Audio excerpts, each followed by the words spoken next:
Saudações a todos, meu nome é Andalito João. Hoje vamos falar do bilinguismo.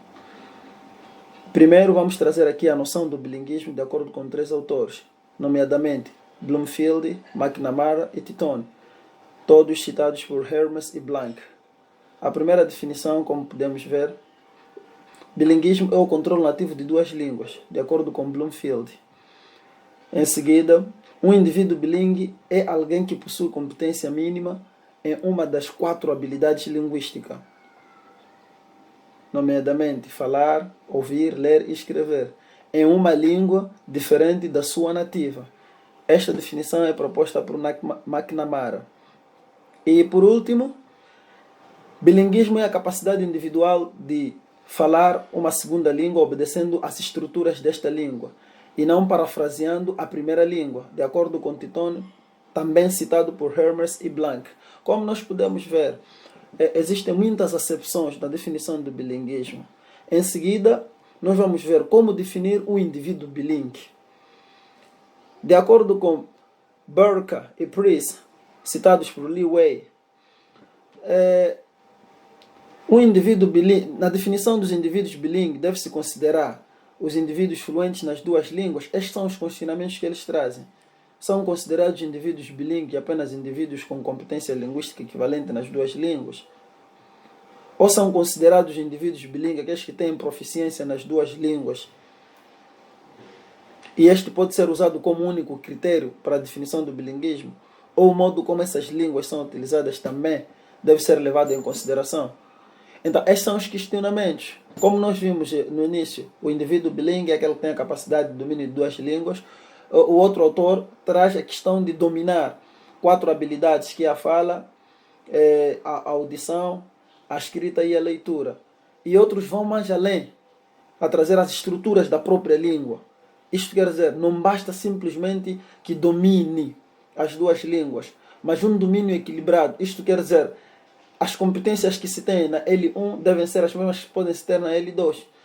Atenção, quando nós falamos do bilinguismo, falamos de L2, nós podemos ter 2 L2. Isto quer dizer, nós temos bilinguismo, é o indivíduo ou a capacidade, de acordo com os autores, de falar mais de uma língua. Isto quer dizer, mais de uma língua ou entender. Mais em frente nós podemos ver isto, como é que nós podemos definir, tendo em conta esses critérios. Mas chamo a atenção aqui que não podemos dizer trilingue ou quadrilingue. O bilingue já inclui mais de uma língua. Então, continuando, no mesmo conspecto, Mackey pondera que, ao se definir o bilinguismo, devem-se considerar 4 questões fundamentais. A primeira, que é o grau de proficiência das línguas, ou conhecimento que o indivíduo tem sobre a língua. Isso tem que ser avaliado. Isto quer dizer, fala macua e fala português. Em que grau fala macua e em que grau fala o português? Isto tem que ser avaliado para poder se determinar o grau de proficiência nas duas línguas. E o segundo aspecto também que Mackey propõe é a função de uso das duas línguas. Isto quer dizer, nós podemos ter um indivíduo bilingue como macua, com a língua macua e português, mas os usos podem ser diferentes. Isto quer dizer, usa português mais em contextos formais e se calhar macua é língua da família. Então, isto também tem que ser levado em consideração, de acordo com este autor, Mack. E o terceiro aspecto é a questão de alternância do código. Em que situação se alterna o código?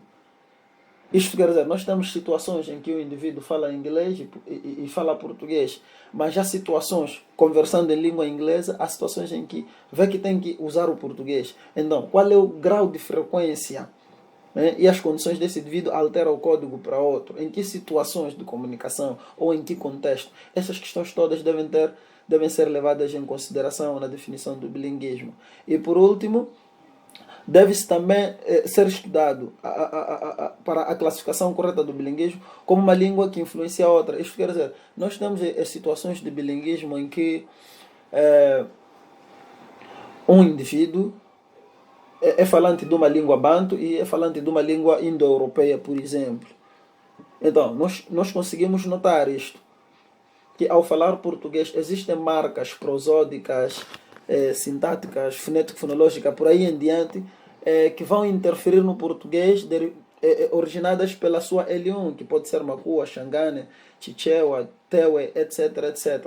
Então, este aspecto também tem que ser levado em consideração. Isso quer dizer, qual é a língua que é mais forte e consegue interferir ou influenciar na outra, tanto positiva como negativamente. Então, desses aspectos todos, Hermes e Blank ressaltam que não se deve ignorar a questão do fenômeno multidimensional. As questões foram levantadas no início pelos autores. Existem muitos outros também que levantam essas questões. Mas Blank e Hermes propõem um fenômeno multidimensional que deve ser integrado na consideração do bilinguismo. E eles trazem aqui 6 dimensões, que a primeira é a competência relativa, a organização cognitiva, a idade da aquisição da língua, a presença da língua numa determinada comunidade ou região, o estatuto que as línguas têm, que estas 2 línguas ou mais línguas que este indivíduo domina dentro de um território pode ter, e a identidade cultural. Isto quer dizer, com que língua se identifica culturalmente. E nós teremos aqui, quanto à competência relativa, nós teremos o bilinguismo balançado, teremos o bilinguismo dominante e o bilinguismo composto. Olhando para o bilinguismo balançado, é aquele em que a L1, em termos de domínio, é a mesma que a L2. Isto quer dizer, as mesmas competências linguísticas, tanto ao nível de competência comunicativa como a competência linguística, a L1 é igual a L2. Hermes e Blank chamam de bilinguismo balançado. E temos o bilinguismo dominante, um falante que professa 2, mas uma domina a outra. Isto quer dizer, a L1 pode ser mais dominante no indivíduo em relação a L2. E temos o bilinguismo composto, uma representação para as 2 traduções. Isto quer dizer, no bilinguismo composto, nós temos aquela situação em que o falante interioriza o conceito, por exemplo, casa, e tem representações para cada língua. Isto quer dizer, o indivíduo europeu, por exemplo, diz casa, ele vê uma casa, vê um jardim, vê um campo, vê uma garagem, etc, etc. E um falante Makua, na sua comunidade, quando diz casa, é nupa. Ele vê uma casa, daquela que faz parte da sua comunidade. É uma casa, às vezes, coberta de chapas de zinco, um capim e pronto. Não tem mais lá detalhes como casa de banho interna, porque não é comum, não é normal. Mas lá o indivíduo, por exemplo, europeu, ou quando diz casa, existe uma representação. O mesmo acontece com muitos termos, como festa. Quando nós tiver uma festa, então existe festa, por exemplo, Makua pode ser Ikoma, por exemplo, é uma festa, um tipo de festa, um tipo de cerimônia, e que difere de festa, assim como se interioriza. Nós podemos encontrar uma representação diferente desses termos, dependendo da organização cognitiva. Aqui estamos a falar da organização cognitiva, a questão do bilinguismo composto. E temos aqui o bilinguismo coordenado, 2 representações para 2 funções. É aquela situação em que nós temos casa ou carro, e nós temos a mesma representação, e assim como nós interiorizamos na nossa mente, em termos cognitivos, e assim como nós representamos, é do nosso domínio conceptual. E temos aqui também a dimensão da idade de aquisição. Temos aqui o bilinguismo simultâneo, em que a criança adquire ao mesmo tempo a L1 e a L2. Temos o bilinguismo consecutivo, em que a criança adquire primeiro a L1 e posteriormente vai adquirindo a L2. O bilinguismo adolescente, em que a L2 é adquirida entre 11 aos 17 anos de idade. E quanto à idade de aquisição, temos finalmente o bilinguismo adolescente, também já falamos disto. Temos o bilinguismo adulto, o bilinguismo adulto, que é a L2, é adquirida após os 17 anos. Então, a seguida falamos da dimensão quanto à presença da língua na comunidade, ou a L2. Então, temos aqui o bilinguismo endógeno, em que há a presença da L2 na comunidade.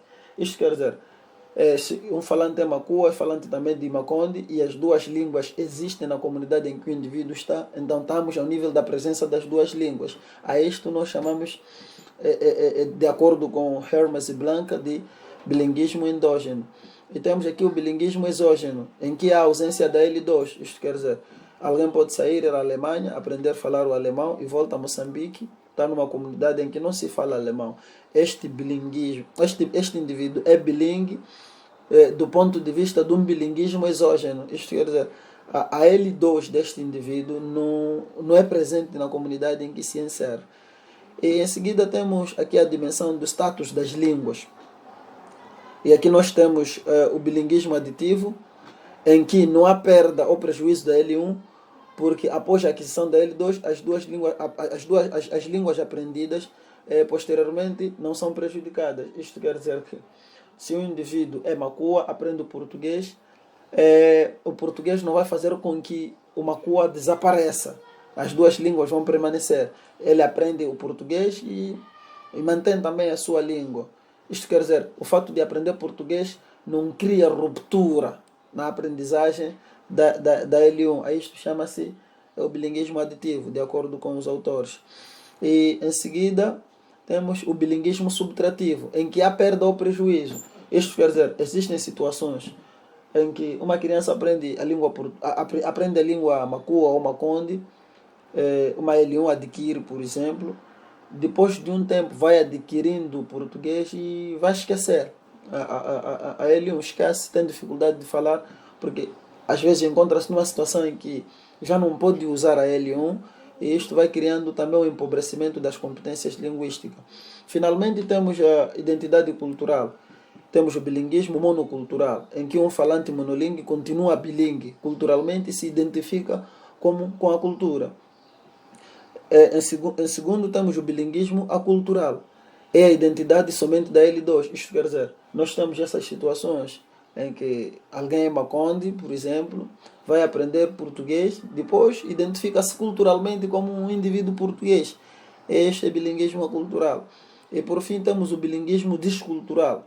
Isto é, aquele em que um indivíduo que fala duas línguas e não se identifica com nenhuma delas. Tu falas xangana, falas mani, falas português, falas alemão e falas italiano e não te identificas com a cultura de nenhuma das línguas. Simplesmente és um poliglota. Então, chegados aqui, nós terminamos com esta aula sobre o bilinguismo. Apresentamos as referências bibliográficas que nós consultamos para fazer este trabalho e gratos pela atenção dispensada.